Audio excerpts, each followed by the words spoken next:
ಕನ್ನಡ ಹೊನ್ನುಡಿ ದೇವಿಯನು ನಾ ಪೂಜಿಸುವೆ ಆರಾಧಿಸುವೆ. ಆತ್ಮೀಯ ವಿದ್ಯಾರ್ಥಿಗಳೇ, ನಿಮಗೆಲ್ಲರಿಗೂ ಮತ್ತೊಮ್ಮೆ ಕನ್ನಡದ ವ್ಯಾಕರಣದ ತರಗತಿಗೆ ಸ್ವಾಗತವನ್ನು ಕೋರ್ತಾ ಇದ್ದೇನೆ. ಈ ದಿನದ ತರಗತಿಯಲ್ಲಿ ಅಥವಾ ವಿಡಿಯೋದಲ್ಲಿ ನಾವು ಯಾವ ವ್ಯಾಕರಣಾಂಶದ ಬಗ್ಗೆ ತಿಳಿತಾ ಇದ್ದೀವಿ ಅಂತ ಹೇಳಿದ್ರೆ, ನಿಮಗೆಲ್ಲರಿಗೂ ಕೂಡ ಈಗ ಕಾಣಿಸ್ತಾ ಇದೆ. ಕನ್ನಡದ ವ್ಯಾಕರಣದಲ್ಲಿ ಪ್ರಾರಂಭದಲ್ಲಿ ಕಲಿಯುವಂತಹ ಒಂದು ವ್ಯಾಕರಣಾಂಶ ಕಾಲಗಳು. ಕಾಲಗಳು ಅನ್ನುವಂತಹ ವ್ಯಾಕರಣಾಂಶದ ಬಗ್ಗೆ ನಾವು ಈ ದಿನ ತಿಳಿಯುವಂತಹ ಪ್ರಯತ್ನವನ್ನು ಮಾಡೋಣ ಮಕ್ಕಳೇ. ಈಗಾಗಲೇ ನಿಮಗೆ ಕಾಲಗಳ ಬಗ್ಗೆ ಗೊತ್ತೇ ಇರುತ್ತೆ, ಗೊತ್ತಿಲ್ಲ ಅನ್ನುವಂತಹ ಮಾತಿಲ್ಲ. ಅದರಲ್ಲಿ 3 ಥರದ ಕಾಲಗಳು ಬರ್ತವೆ. ಒಂದನೇದು ಭೂತಕಾಲ, ಎರಡನೇದು ವರ್ತಮಾನ ಕಾಲ, ಮೂರನೇದು ಭವಿಷ್ಯತ್ ಕಾಲ, ಎಲ್ಲ ಗೊತ್ತಿರುತ್ತೆ. ಆದರೂ ಎಲ್ಲೋ ಒಂದು ಕಡೆಗೆ ಕೆಲವಾರು ವಿಷಯಗಳಲ್ಲಿ ಏನಾದರೂ ಗೊಂದಲ ಅಥವಾ ಸಂದೇಹಗಳು ಇದ್ದಾಗ ಅವುಗಳನ್ನು ನಿವಾರಣೆ ಮಾಡಿಕೊಳ್ಳುವಂತಹ ದೃಷ್ಟಿಯಲ್ಲಿ ಮತ್ತೊಮ್ಮೆ ಅವುಗಳನ್ನು ನಾವು ನೆನಪು ಮಾಡಿಕೊಳ್ಳುವ ಪ್ರಯತ್ನ ಅಥವಾ ಕಲಿಯುವಂತಹ ಒಂದು ಸಣ್ಣ ಪ್ರಯತ್ನವನ್ನು ನಾವು ಮಾಡೋಣ ಅನ್ನೋ ಮಾತನ್ನು ಹೇಳ್ತಾ ನೇರವಾಗಿ ಕಾಲಗಳು ಅನ್ನುವಂತಹ ವಿಷಯಕ್ಕೆ ಬಂದ್ಬಿಡೋಣ ಮಕ್ಕಳೇ. ಮೊದಲು ಕಾಲ ಅನ್ನುವಂತಹ ಆ ಪದದ ಅರ್ಥ ಏನು ಅದನ್ನು ನಾವು ಮೊದಲು ತಿಳಿಯೋಣ ಮಕ್ಕಳೇ. ಇಲ್ಲಿದೆ ನೋಡಿ, ನಿಮ್ಮ ಕಣ್ಣೆದುರಿಗೆ ಕಾಣಿಸ್ತಾ ಇದೆ ಕಾಲ. ಈ 2 ಅಕ್ಷರದ ಕಾಲ ಅನ್ನುವಂತಹ ಪದಕ್ಕೆ ಇರುವ ಅರ್ಥ ಏನು ಅಂತ ಹೇಳಿದ್ರೆ ಇಲ್ಲಿದೆ, ಸಮಯ. ಕಾಲ ಪದದ ಅರ್ಥ ಏನು? ಸಮಯ ಅಥವಾ ವೇಳೆ ಅಂತನೂ ಕೂಡ ಹೇಳಬಹುದು. ನೀವು ಇಂಗ್ಲಿಷ್ನಲ್ಲಿ ಟೈಮ್ ಅಂತೀರಿ, ಎಲ್ಲೋ ಒಂದು ಕಡೆಗೆ ಅದೇ ಅರ್ಥಕ್ಕೆ ಬರೋಣ. ನಾವಿಲ್ಲಿ ಇಂಗ್ಲಿಷ್ ತರೋದು ಬೇಡ. ಕಾಲ ಪದದ ಅರ್ಥ ಏನು ಅಂತ ಹೇಳಿದ್ರೆ ಸಮಯ ಎಂದರ್ಥ. ಹಾಗಾದ್ರೆ ಇಲ್ಲಿ ಸಮಯ ಅಥವಾ ಕಾಲ ಅನ್ನೋದನ್ನ ಏನನ್ನ ಅಳೆಯುವಂಥದ್ದು, ಅದರ ಬಗ್ಗೆ ಇದಕ್ಕಿರುವಂತಹ ವ್ಯಾಖ್ಯಾನ ನಮಗೆ ಬಹಳ ಸುಲಭವಾಗಿ ಮನದಟ್ಟು ಮಾಡಿಕೊಡುತ್ತೆ ಮಕ್ಕಳೇ, ಅರ್ಥ ಮಾಡಿಕೊಡುತ್ತೆ. ಏನು ಕಾಲ ಅಂದರೆ ಇಲ್ಲಿದೆ ನೋಡಿ, ಒಂದು ಕ್ರಿಯೆಯು ನಡೆಯುವ ಸಮಯವನ್ನ ತಿಳಿಸುವ ಪದಗಳಿಗೆ ಕಾಲಗಳು ಎನ್ನಲಾಗಿದೆ. ಒಂದು ಕ್ರಿಯೆಯು, ನಿಮಗೆ ಗೊತ್ತಿರಬೇಕು ಕ್ರಿಯೆ ಅಂದ್ರೆ ಆ ಪದದ ಅರ್ಥ ಏನು. ಇಲ್ಲಿದೆ ಮಕ್ಕಳೇ ಕ್ರಿಯೆ ಪದದ ಅರ್ಥ ಏನು. ಕ್ರಿಯೆ ಅಂದ್ರೆ ಕೆಲಸ. ಕ್ರಿಯೆ ಅಂದ್ರೆ ಕೆಲಸ. ನಾವು ವ್ಯಾಕರಣದಲ್ಲಿ ಕೆಲಸ ಅನ್ನುವ ಪದಕ್ಕಿಂತಲೂ ಕ್ರಿಯೆ ಅನ್ನುವಂತಹ ಪದವನ್ನ ಬಳಸೋದು ಹೆಚ್ಚು. ಇದು ನಿಮಗೆ ಗೊತ್ತಿರಲಿ, ನೆನಪಲ್ಲಿರಲಿ. ಏನಿದೆ ಕಾಲದ ವ್ಯಾಖ್ಯಾನ?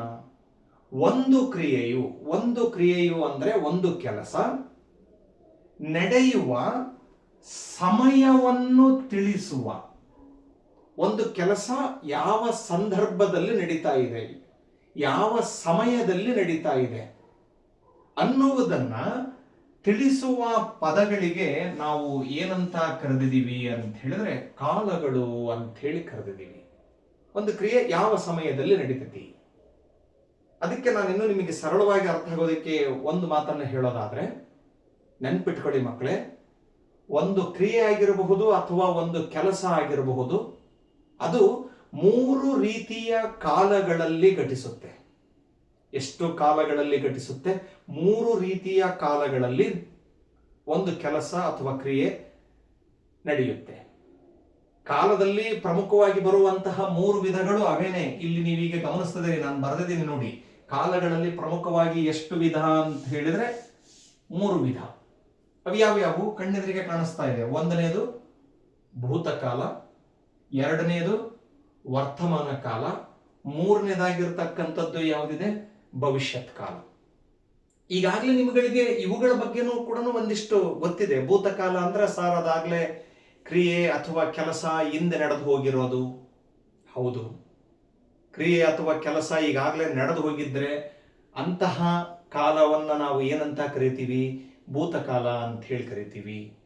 ಸರಿ, ಕ್ರಿಯೆ ಅಥವಾ ಕೆಲಸ ಈಗ ಸದ್ಯದ ಪರಿಸ್ಥಿತಿಯಲ್ಲಿ ನಡೀತಾ ಇದೆ ಅಂತ ಹೇಳಿದ್ರೆ ಅದನ್ನು ನಾವು ಎಂತಹ ಕಾಲ ಅಂತೀವಿ ಅಂತ ಹೇಳಿದ್ರೆ ವರ್ತಮಾನ ಕಾಲ ಅಂತೀವಿ, ಅಟ್ ಪ್ರೆಸೆಂಟ್.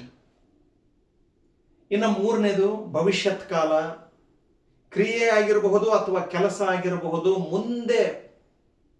ಮುಂದಿನ ಸಂದರ್ಭದಲ್ಲಿ, ಮುಂದಿನ ಕಾಲದಲ್ಲಿ ನಡೆಯುತ್ತೆ ಅನ್ನೋದನ್ನ, ಮುಂದೆ ನಡೆಯುವುದನ್ನ ಹೇಳುವಂತಹ ಕಾಲ ಯಾವುದಾಗುತ್ತೆ? ಭವಿಷ್ಯತ್ ಕಾಲ ಆಗುತ್ತೆ. ಹಾಗಾಗಿ ಮಕ್ಕಳು ತುಂಬಾ ಚೆನ್ನಾಗಿ ನಿಮಗೆ ನೆನಪಿರುತ್ತೆ, ಈಗಾಗಲೇ ಗೊತ್ತಿರುತ್ತೆ. ಕಾಲಗಳಲ್ಲಿ 3 ರೀತಿಯ ವಿಧಗಳು.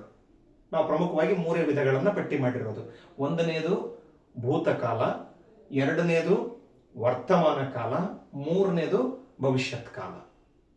ಈಗ ಕಾಲಗಳು 3 ಅನ್ನೋದು ಗೊತ್ತಾಯ್ತು, ನೆನ್ಪಿಟ್ಕೊಳ್ಳಿ. ಈಗ ನಾನು ಇಲ್ಲಿಗೆ ಬರ್ತೀನಿ, ಗಮನ ಕೊಡಿ. ಒಂದು ಕ್ರಿಯೆ ಅಥವಾ ಕೆಲಸ ಯಾವ ಸಮಯದಲ್ಲಿ ನಡೀತು, ಏನು ಭೂತಕಾಲದಲ್ಲಿ ನಡೆದಿದೆನೋ, ವರ್ತಮಾನ ಕಾಲದಲ್ಲಿ ನಡೀತಾ ಇದೆನೋ, ಅಥವಾ ಮುಂದೆ ನಡೆಯುತ್ತೋ ಭವಿಷ್ಯತ್ ಕಾಲದಲ್ಲಿ ಅನ್ನೋದನ್ನ ತಿಳಿಸುವಂತಹ ಪದಗಳು ಏನಿದಾವಲ್ಲ, ಆ ಪದಗಳಿಗೆ ನಾವು ಏನಂತ ಕರಿತೀವಿಪ್ಪ ಅಂತ ಹೇಳಿದ್ರೆ ಕಾಲಗಳು ಅಂತ ಹೇಳಿ ಕರಿತಾ ಹೋಗ್ತೀವಿ. ಈಗ ಆ ಕಾಲಗಳ ಬಗ್ಗೆ ನಾವು ಇನ್ನೂ ಸರಳವಾಗಿ ಸುಲಭವಾಗಿ ಅರ್ಥ ಮಾಡಿಕೊಳ್ಳೋದಕ್ಕೆ ಇಲ್ಲಿ ನಾನೊಂದು 3 ಉದಾಹರಣೆಗಳ ವಾಕ್ಯಗಳನ್ನ ತಗೊಂಡಿದ್ದೀನಿ ಮಕ್ಕಳೇ. ನೀವು ಮೊದಲು ಆ 3 ಉದಾಹರಣೆಯ ವಾಕ್ಯಗಳನ್ನ ಗಮನಿಸಿ.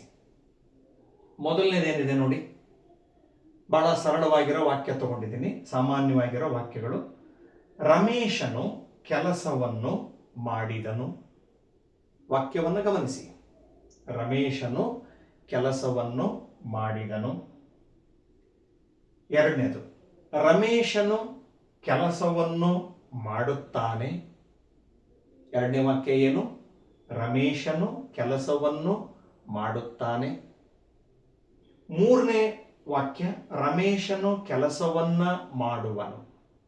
ಈ 3 ವಾಕ್ಯಗಳನ್ನ ನೀವು ಬಹಳ ಸರಿಯಾಗಿ ಗಮನಿಸ್ತದಿರಿ ಅಂಥೇಳಿ ನಾನು ಭಾವಿಸ್ತೀನಿ ಮಕ್ಕಳೇ. ಇಲ್ಲೇ ಇರೋದು ವಿಷಯ. ನೀವು ನೆನ್ಪಿಟ್ಕೋಬೇಕಾಗಿರೋ ಒಂದು ಅಂಶ ಇದೆ ಮಕ್ಕಳೇ. ಅದು ಏನು ಅಂದ್ರೆ,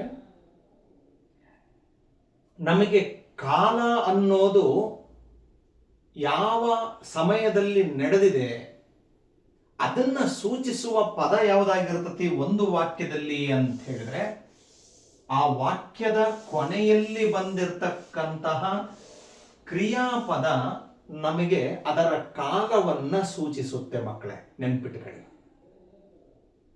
ಅರ್ಥ ಮಾಡಿಕೊಳ್ಳಕ್ಕಿದ್ದೀರಿ? ಈಗಾಗಲೇ ವ್ಯಾಖ್ಯಾನದಲ್ಲಿ ಗಮನಿಸಿದಿರಿ. ಕಾಲ ಅಂದ್ರೆ ಏನು ಅಂದ್ರೆ, ಒಂದು ಕ್ರಿಯೆ ಯಾವ ಸಮಯದಲ್ಲಿ ನಡೀತಾ ಇದೆ ಅನ್ನೋದನ್ನ ತಿಳಿಸೋದೇ ಕಾಲ ಅಲ್ವಾ? ಹಾಗಾದ್ರೆ ಆ ಕ್ರಿಯೆ ಅಥವಾ ಕೆಲಸ ಯಾವ ಸಮಯದಲ್ಲಿ ನಡೆದಿದೆ ಅನ್ನೋದನ್ನ ನಮಗೆ ತಿಳಿಸೋ ಪದಗಳು ಯಾವುವು ಅಂದ್ರೆ, ಒಂದು ವಾಕ್ಯದಲ್ಲಿ ವಾಕ್ಯದ ಕೊನೆಯಲ್ಲಿ ಬರುವಂತಹ ಕ್ರಿಯಾಪದಗಳು ನಮಗೆ ತಿಳಿಸ್ತವೆ. ಆಮೇಲೆ ಅದಕ್ಕಿಂತಲೂ ಮುಖ್ಯವಾಗಿ ಹೇಳ್ತೀನಿ ಮಕ್ಕಳೇ, ನೆನ್ಪಿಟ್ಕೊಳ್ಳಿ. ಒಂದು ವಾಕ್ಯ ಆಗಬೇಕು ಅಂತ ಹೇಳಿದ್ರೆ ಸಹಜವಾಗಿ ಅದರಲ್ಲಿ ಕರ್ತೃಪದ ಇರಬೇಕು, ಎರಡನೇದು ಕರ್ಮಪದ ಇರಬೇಕು, ಮೂರನೇದು ಕ್ರಿಯಾಪದ ಇರಬೇಕು. ನಮಗೆ ಹಾಗೆ ನೋಡೋದಾದ್ರೆ ಇಲ್ಲಿ ಕರ್ತೃಪದನೂ ಇದೆ, ಕರ್ಮಪದನೂ ಇದೆ, ಕ್ರಿಯಾಪದನೂ ಇದೆ. ಕರ್ತೃಪದ ಅಂದ್ರೆ ಕೆಲಸವನ್ನ ಯಾರು ಮಾಡ್ತಾ ಇದ್ದಾರೆ ಅನ್ನೋದನ್ನ ಹೇಳುವುದೇ ಯಾವ ಪದ ಅಂತ ಹೇಳಿದ್ರೆ ಕರ್ತೃಪದ. ಇಲ್ಲಿ ರಮೇಶನು ಅನ್ನುವ ಪದ ಏನಿದೆಯಲ್ಲ ಅದು ಕರ್ತೃಪದ. ಕ್ರಿಯೆ ಕೆಲಸ ಯಾರಿಂದ ನಡೀತಾ ಇದೆ ಅನ್ನೋದನ್ನ ಸೂಚಿಸುವ ಪದವೇ ಏನದು? ಕರ್ತೃಪದ. ಇದು ವಾಕ್ಯದಲ್ಲಿ ಮೊದಲಿಗೆ ಇರಬೇಕು, ಇದೆ. ಆಮೇಲೆ ಕರ್ತೃವಿನಿಂದ ಯಾವ ಬಗೆಯ ಕೆಲಸ ನಡೀತು ಅನ್ನೋದನ್ನ ಹೇಳುವಂಥದ್ದು ಕರ್ಮಪದ.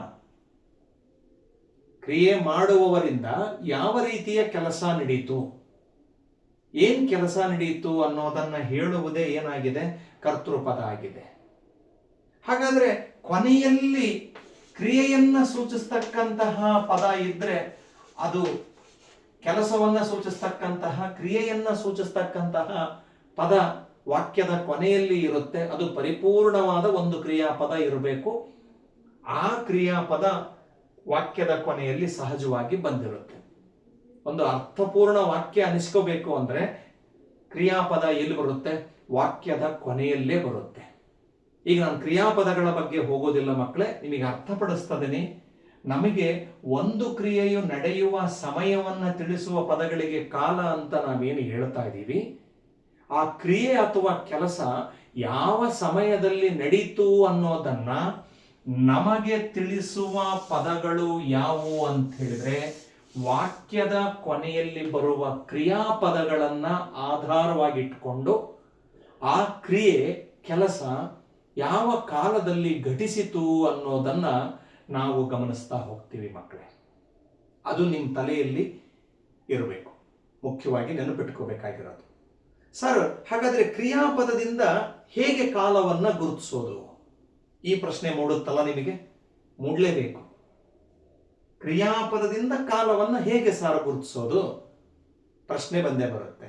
ಅದು ತುಂಬಾ ಸರಳವಾಗಿದೆ ಮಕ್ಕಳೇ, ಗಮನ ಕೊಡಿ. ಇಲ್ಲಿ ನೋಡಿ, ಮೂರೂ ಕ್ರಿಯಾಪದಗಳನ್ನ ನೀವು ಸೂಕ್ಷ್ಮವಾಗಿ ಗಮನಿಸಬೇಕು. ಮೊದಲನೇದು, ರಮೇಶನು ಕೆಲಸವನ್ನ ಮಾಡಿದನು. ಏನಿದೆ? ಕ್ರಿಯಾಪದ ಏನಿದೆ? ಮಾಡಿದನು ಅಂತ ಇದೆ. ಇಲ್ಲಿ ನೋಡಿ, ಮಾಡಿದನು ಅನ್ನೋದ್ರಲ್ಲಿ ನಮಗೆ ಒಂದು ಅಕ್ಷರ ಸಿಗ್ತಾ ಇದೆ. ಅಕ್ಷರ ಅನ್ನೋದಕ್ಕಿಂತಲೂ ಇದನ್ನು ನಾವು ಪ್ರತ್ಯಯ ಅನ್ನಬೇಕು. ಮೊದಲೇ ಹೇಳಿದ್ರೆ ನಿಮಗೆ ಗೊಂದಲ ಆಗುತ್ತೆ ಅನ್ನೋ ಕಾರಣಕ್ಕೆ ನಾನು ಅಕ್ಷರ ಅಂತದೇನೆ. ಮಾಡಿದನು ಅನ್ನೋದ್ರಲ್ಲಿ ಏನಿದೆ? ದ ಅನ್ನೋ ಅಕ್ಷರ ನಿಮಗೆ ಕಾಣ್ತಾ ಇದೆಯಲ್ಲ, ನೆನ್ಪಿಟ್ಕೊಳ್ಳಿ.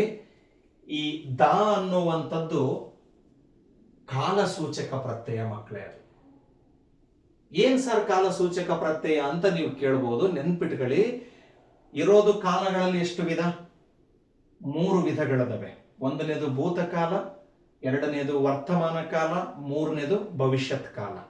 3 ಕಾಲಗಳನ್ನ ಸೂಚಿಸುವ ಒಂದೊಂದು ಕಾಲಸೂಚಕ ಪ್ರತ್ಯಯಗಳನ್ನ ವ್ಯಾಕರಣದಲ್ಲಿ ಅವುಗಳನ್ನ ವ್ಯವಸ್ಥೆ ಮಾಡಿಟ್ಟಿದ್ದಾರೆ ಮಕ್ಕಳೇ. ಒಂದೊಂದು ಕಾಲಕ್ಕೂ ಒಂದೊಂದು ಕಾಲಸೂಚಕ ಪ್ರತ್ಯಯಗಳಿದಾವೆ. ಕಾಲಸೂಚಕ ಪ್ರತ್ಯಯ ಹೆಸರೇ ಹೇಳ್ತತಿ, ಕಾಲವನ್ನ ಸೂಚಿಸುವ ಪ್ರತ್ಯಯಗಳು.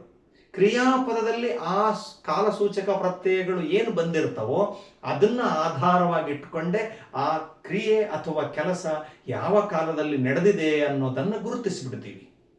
ಈಗ ಗಮನಿಸಿ, ಹಾಗಾದ್ರೆ ನೋಡಿ, ಮಾಡಿದನು ಅನ್ನೋದ್ರಲ್ಲಿ ಏನಿದೆ? ದ ಇದೆ.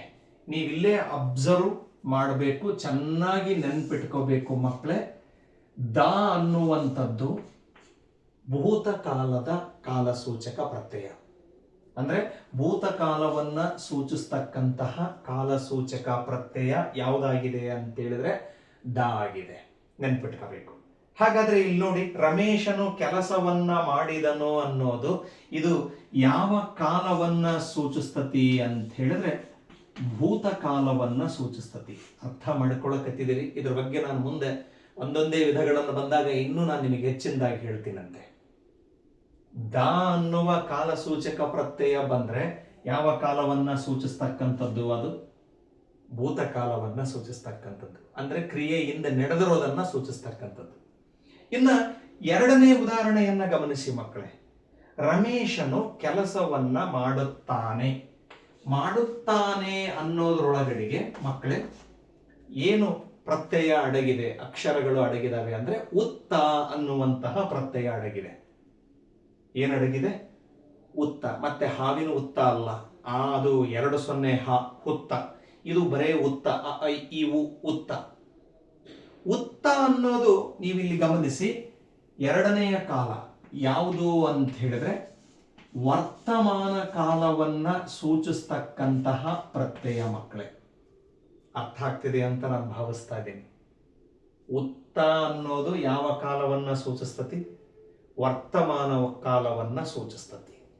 ಇಲ್ಲಿ ನೋಡಿ, ಈ ವಾಕ್ಯದಲ್ಲಿ ರಮೇಶನು ಕೆಲಸವನ್ನ ಮಾಡುತ್ತಾನೆ. ಮಾಡುತ್ತಾನೆ ಅನ್ನೋದ್ರೊಳಗಡೆಗೆ ಉತ್ತ ಬಂದಿರೋದ್ರಿಂದ ಇದು ಯಾವ ಕಾಲವನ್ನ ಸೂಚಿಸ್ತಕ್ಕಂತಹ ಪ್ರತ್ಯಯ ಅಂತ ಹೇಳಿದ್ರೆ ಇದು ವರ್ತಮಾನ ಕಾಲವನ್ನ ಸೂಚಿಸ್ತಕ್ಕಂತಹ ಪ್ರತ್ಯಯವಾಗಿದೆ. ಅರ್ಥ ಮಾಡಿಕೊಳ್ಳಕತ್ತಿದ್ದೀರಿ? ಇನ್ನ ಕೊನೆಯದೊಂದು, ರಮೇಶನು ಕೆಲಸವನ್ನ ಮಾಡುವನು. ಮಾಡುವನು ಅನ್ನೋದ್ರಲ್ಲಿ ಏನು ಬಂದಿದೆ ಸ್ವಲ್ಪ ನೋಡ್ರಿ. ಇಲ್ಲೆಲ್ಲರೂ ಕೂಡ ಯಾವ ಅಕ್ಷರ ನಿಮ್ ಕಣ್ಣಿಗೆ ಕಾಣ್ತಾ ಇದೆ? ಅಲ್ಲಿ ಬಂದಿರತಕ್ಕಂತಹ ಅಕ್ಷರ ಯಾವುದು ಅಂತ ಹೇಳಿದ್ರೆ ವಾ. ಯಾವುದು ಬಂದಿದೆ? ವಾ ಬಂದಿದೆ. ಬರೇ ವಾ ಒಂದೇ ಅಲ್ಲ ಮಕ್ಕಳೇ, ಅಲ್ಲಿ ಬರೆದಿರೋದ್ರಿಂದ ನಾನು ತೋರಿಸಿದ್ದೀನಿ. ಇದ್ರ ಜೊತೆಗೆ ಇನ್ನೊಂದು ಪ್ರತ್ಯಯ ಕೂಡ ಇದೆ, ಅದನ್ನು ಬರೀತಾ ಇದ್ದೀನಿ. ಅದನ್ನು ಕೂಡ ನೀವು ನೆನ್ಪಿಟ್ಕೋಬೇಕು. ಉವ ಒಂದನೇದು ವಾ, ಇನ್ನೊಂದು ವ. 2 ಪ್ರತ್ಯಯಗಳು ಭವಿಷ್ಯತ್ ಕಾಲಕ್ಕೆ ಸೂಚಿಸೋದಕ್ಕೆ ಬರ್ತವೆ. ಇವು ಎರಡು ಪ್ರತ್ಯಯಗಳು ಏನಾದರೂ ನಮಗೆ ಕ್ರಿಯಾಪದದಲ್ಲಿ ಸಿಕ್ತು ಅಂತ ಹೇಳಿದ್ರೆ, ಇಲ್ಲಿ ನೋಡಿ, ರಮೇಶನು ಕೆಲಸವನ್ನ ಮಾಡುವನು, ವಾ ಬಂದಿದೆನಾ? ವಾ ಬಂತು ಅಂದ್ರೆ ಇದು ಯಾವ ಕಾಲ ಸೂಚಕ ಪ್ರತ್ಯಯ ಅಂತ ಹೇಳಿದ್ರೆ ಇದು ಭವಿಷ್ಯತ್ ಕಾಲದ ಕಾಲ ಸೂಚಕ ಪ್ರತ್ಯಯವಾಗಿದೆ. ಅರ್ಥ ಮಾಡಿಕೊಳ್ಳಕತ್ತಿದ್ದೀರಿ? ನಾವು ಒಂದು ಕ್ರಿಯೆ ಯಾವ ಕಾಲದಲ್ಲಿ ನಡೆದಿದೆ, ಘಟಿಸಿದೆ ಅನ್ನೋದನ್ನ ನಾವು ಅವಶ್ಯಕವಾಗಿ ಅಥವಾ ಬಹಳ ಸರಿಯಾಗಿ ಗುರುತಿಸಬೇಕು ಅಂತ ಹೇಳಿದ್ರೆ ನಮಗೆ ಅದಕ್ಕೆ ನೆರವಿಗೆ ಬರೋದು ಯಾವುದು, ಸಹಾಯಕ್ಕೆ ಬರೋದು ಯಾವುದು ಅಂತ ಹೇಳಿದ್ರೆ ಈ ಕಾಲಸೂಚಕ ಪ್ರತ್ಯಯಗಳು. ಮತ್ತೊಂದು ಬಾರಿ ಹೇಳಕತ್ತಿದ್ದೀನಿ, ಕಾಲಗಳಲ್ಲಿ ಪ್ರಮುಖವಾಗಿ 3 ವಿಧ. ಒಂದನೇದು ಭೂತಕಾಲ, ಎರಡನೇದು ವರ್ತಮಾನ ಕಾಲ, ಮೂರನೇದು ಭವಿಷ್ಯತ್ ಕಾಲ. 3 ಕಾಲಗಳಿಗೂ ಒಂದೊಂದು ಕಾಲಸೂಚಕ ಪ್ರತ್ಯಯಗಳು ಇದ್ದಾವೆ. ಈ ಕಾಲಸೂಚಕ ಪ್ರತ್ಯಯಗಳನ್ನ ನಾವು ಆಧಾರವಾಗಿಟ್ಟುಕೊಂಡು ಕಾಲಗಳನ್ನ ಗುರುತಿಸ್ತಾ ಹೋಗ್ತೀವಿ ಮಕ್ಕಳೇ. ಅರ್ಥ ಮಾಡಿಕೊಳ್ಳಕತ್ತಿದ್ದೀರಲ್ಲ? ಇವುಗಳ ಬಗ್ಗೆ ಹೇಳೋದು ಇನ್ನೂ ತುಂಬ ವಿಷಯ ಇದೆ ಮಕ್ಕಳೇ. ಹಾಗಾಗಿ ಮುಂದಿನ ವಿಡಿಯೋದಲ್ಲಿ ಒಂದೊಂದೇ ಕಾಲಕ್ಕೆ ಬರ್ತೀನಿ ನಾನು. ಭೂತಕಾಲ, ವರ್ತಮಾನ ಕಾಲ, ಒಂದೊಂದೇ ಕಾಲಕ್ಕೆ ಬಂದು ಆ ಕ್ರಿಯಾಪದಗಳು ಹೇಗೆ ರಚನೆ ಆಗ್ತವೆ, ಆ ಕಾಲಸೂಚಕ ಪ್ರತ್ಯಯಗಳನ್ನು ಹೆಂಗೆ ಅಲ್ಲಿ ಬಳಕೆಯನ್ನು ಮಾಡಿರ್ತಾರೆ ಅನ್ನೋದ್ರ ಬಗ್ಗೆ ನಿಮಗೆ ವಿಶದವಾಗಿ ಪರಿಪೂರ್ಣವಾಗಿ ತಿಳಿಸುವಂತಹ ಪ್ರಯತ್ನವನ್ನು ನಾನು ನಿಮಗೆ ಮಾಡ್ತೀನಿ ಅನ್ನೋ ಮಾತನ್ನ ಹೇಳ್ತಾ, ಇವತ್ತಿನ ಈ ವಿಡಿಯೋದಲ್ಲಿ ನಾವು ಯಾವುದ್ರ ಬಗ್ಗೆ ತಿಳ್ಕೊಂಡ್ವಿ, ಕಾಲ ಅಂದ್ರೇನು, ಕಾಲದ ವ್ಯಾಖ್ಯಾನದ ಬಗ್ಗೆ ತಿಳ್ಕೊಂಡ್ವಿ. ಹಾಗೇನೆ ಪ್ರತಿಯೊಂದು ಕಾಲದಲ್ಲಿ ಬರುವಂತಹ ಕಾಲಸೂಚಕ ಪ್ರತ್ಯಯಗಳು ಯಾವ್ಯಾವು ಅನ್ನೋದು ಗೊತ್ತಾಗಿದೆ. ಆಮೇಲೆ ಕಾಲದಲ್ಲಿ ಇರುವ 3 ವಿಧಗಳ ಬಗ್ಗೆ ನಾವು ತಿಳ್ಕೊಂಡಿದ್ದೀವಿ. ಇಷ್ಟು ವಿಷಯವನ್ನ ಇವತ್ತಿನ ತರಗತಿಯಲ್ಲಿ ತಿಳಿದಿರೋದಾಗಿದೆ. ಮುಂದಿನ ವಿಡಿಯೋದಲ್ಲಿ ಒಂದೊಂದು ಕಾಲಕ್ಕೆ ಬಂದು ಹೇಗೆ ಆ ಕ್ರಿಯಾಪದಗಳು ಆ ಕಾಲವನ್ನು ಸೂಚಿಸ್ತವೆ ಅನ್ನೋದ್ರ ಬಗ್ಗೆ ನಾನು ನಿಮಗೆ ಸಂಪೂರ್ಣವಾಗಿ ತಿಳಿಸುವ ಪ್ರಯತ್ನವನ್ನು ಮಾಡ್ತೀನಿ. ಇಷ್ಟನ್ನು ಹೇಳ್ತಾ ಈ ತರಗತಿಯನ್ನು ಇಲ್ಲಿಗೆ ಮುಗಿಸ್ತಾ ಇದ್ದೀನಿ ಮಕ್ಕಳೇ. ಯಾರೆಲ್ಲ ನನ್ನ ಈ GMV ಕನ್ನಡ ಚಾನಲನ್ನು ನೋಡ್ತಾ ಇದ್ದೀರಿ, ತಾವೆಲ್ಲರೂ ದಯಮಾಡಿ ಸಬ್ಸ್ಕ್ರೈಬ್ ಮಾಡಿ ನೋಡಿ ಅಂತ ಹೇಳ್ತೀನಿ. ಹಾಗೇನೆ ಇದನ್ನು ಇಷ್ಟವಾದಲ್ಲಿ ಲೈಕ್ ಮಾಡಿ, ನಿಮ್ಮ ಅನಿಸಿಕೆಗಳನ್ನು ಕಮೆಂಟ್ಸ್ಗಳ ಮೂಲಕ ತಿಳಿಸಿ. ನನ್ನ ಕಳಕಳಿಯ ವಿನಂತಿ, ಓದುವ ವಿದ್ಯಾರ್ಥಿಗಳಿಗೆ ಇದನ್ನು ಶೇರ್ ಮಾಡಿ ಅನ್ನೋ ಮಾತನ್ನು ಹೇಳ್ತಾ, ಕಾಲದ ವಿಧಗಳೊಂದಿಗೆ ಮತ್ತೆ ನಿಮ್ಮನ್ನು ಭೇಟಿ ಮಾಡ್ತೀನಿ. ಅಲ್ಲಿವರೆಗೂ ಎಲ್ರಿಗೂ ಧನ್ಯವಾದಗಳು.